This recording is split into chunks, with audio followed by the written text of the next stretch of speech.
નમસ્કાર દર્શક મિત્રો, હોટલાઇન ન્યૂઝમાં આપનું સ્વાગત છે.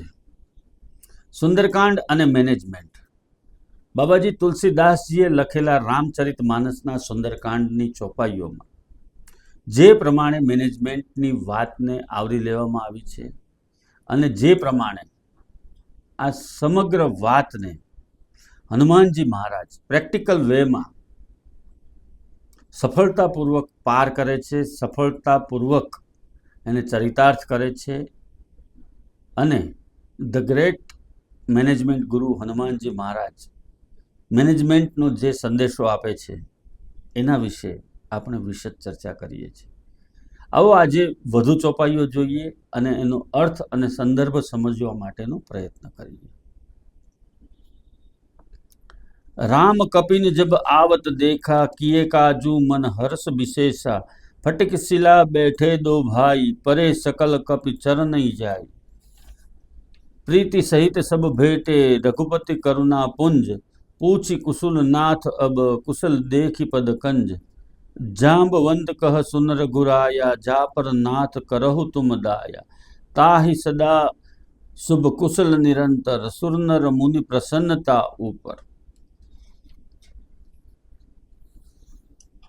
એટલે કે હનુમાનજી મહારાજ સુગ્રીવ જાંબુવંત સહિતના તમામ સૈનિકો ભગવાન શ્રી રામની પાસે પહોંચ્યા. સ્ફટિકની શિલા ઉપર બેસેલા બંને ભાઈઓને હનુમાનજી મહારાજ અને એમની ટીમે જોયા. સુગ્રીવે આવી અને વાત કરી કે હનુમાનજી મહારાજ આપનું કાર્ય સંપન્ન કરીને આવ્યા છે. ત્યાર પછી જાંબવંતજી કહે છે કે આ અંજનીનો જે જાયો છે હનુમાનજી મહારાજ એ લંકામાં જઈ અને સીતા માતાની શોધ કરી અને આવ્યા છે. આટલે સુધી વાત પહોંચે છે ત્યારે તમારી કંપનીના જે સિનિયર મોસ્ટ કર્મચારી છે એ જ્યારે તમારી સફળતા વિશે, તમારા પ્રયત્નો વિશે, તમારા પ્રયાસો વિશેની વાત બોસને કરે છે ત્યારે તમારે ચૂપ રહેવાનું છે. તમારે એ સમયે કશું બોલવાનું નથી. જ્યાં સુધી તમને કશું કહેવામાં ન આવે ત્યાં સુધી તમારે કંઈ બોલવાનું નથી.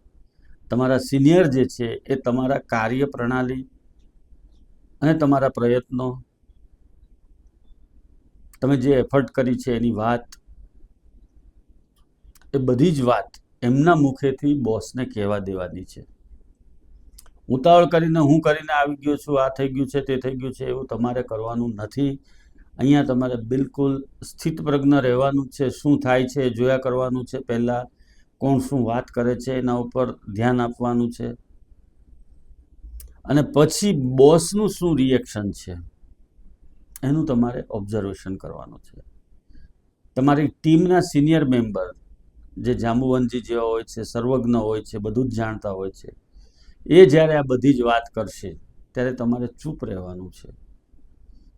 એની વચ્ચે વાત કાપવાની નથી, એની વચ્ચે વાતમાં સૂર પુરાવાનો નથી, કશું જ કરવાનું નથી. તમારે માત્ર મૌન ઊભા રહેવાનું છે.